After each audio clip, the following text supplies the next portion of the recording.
The reason, though, why we don't acquire more is because we don't see more.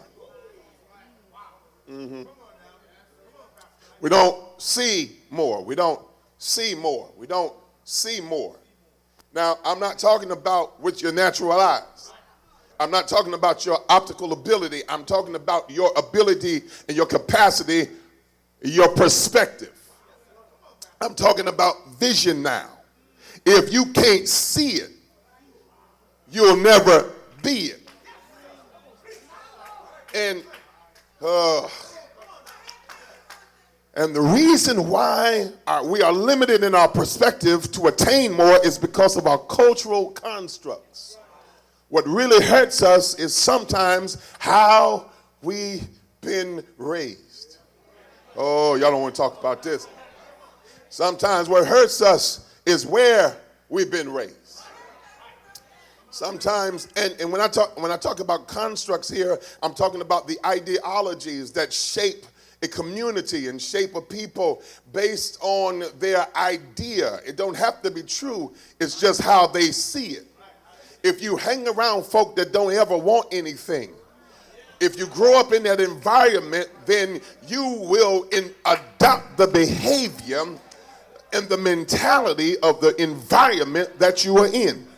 That's why you got to get out sometimes. Okay, you need some Bible. Let me help you with this. Abraham, the Lord tells Abraham, get thee out of thy country, watch this, and out and away from thy kindred. I need you to do two things. I need you to leave your physical environment, and then I need you to leave your social and emotional ties to these people. Because as long as you are hanging around people that don't want nothing, and that's the only conversation they have is about what they can't do and what they'll never do and where they'll never go, if you're not careful, you'll start believing that you are as limited as your environment. Abraham, I need you to get out from here. I need you to get out from here. I need you to go see something. I need you to go hang around some people. I need you to start having conversations with people who are going somewhere. Y'all better hear me today. Amen. Sometimes you are limited in your perspective, and you are limited in what you do in your life. You need to check your company. Let me tell you something. I can pick up your cell phone and look at your call log, and I can tell who you hang with.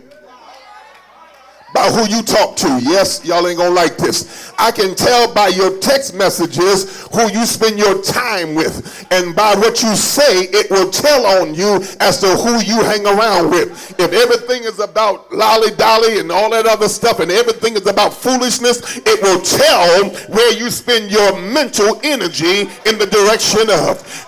But if you can ever learn how to get around some people that say, I believe God for more, you need to be around some people that say, you know what, amen, we can do better than this. You need to be around some people that push you. You don't need to be around folk that always coddling you and telling you you the man and you the girl. You need somebody to put their foot in your, I'm sorry.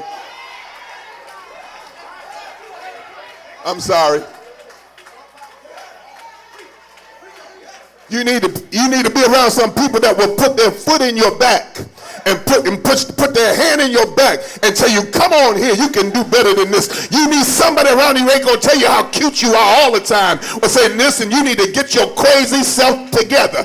We don't like folk like that because it challenges us and it challenges our cultural construct. But if you're going to be increased, you're going to have to be around people that don't see you for where you are, but see you for what you can be. You need to be stretched. Need to be stretched. Need to be stretched. I know why God gave me this message here today. I got it now. Because one of the things that concerns me about the southern region, there is a principality that looms over the southern region that lulls us into a place of status quo.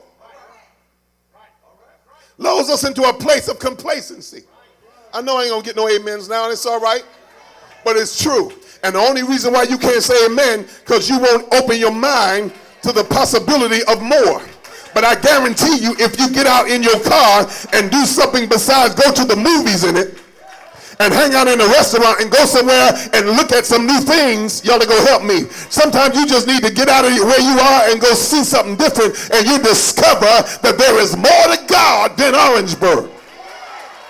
There's more to God than the low country. There's more to God than sitting on the back porch. Y'all ain't gonna like this. It's more to God than sitting around people that don't want to do nothing, don't want to go nowhere. Baby, stop saving your money up for nails and hair. Save your money up and get on the bus, Gus, and do something that let you see something different. God got a whole big world out here. God got a whole big world out here.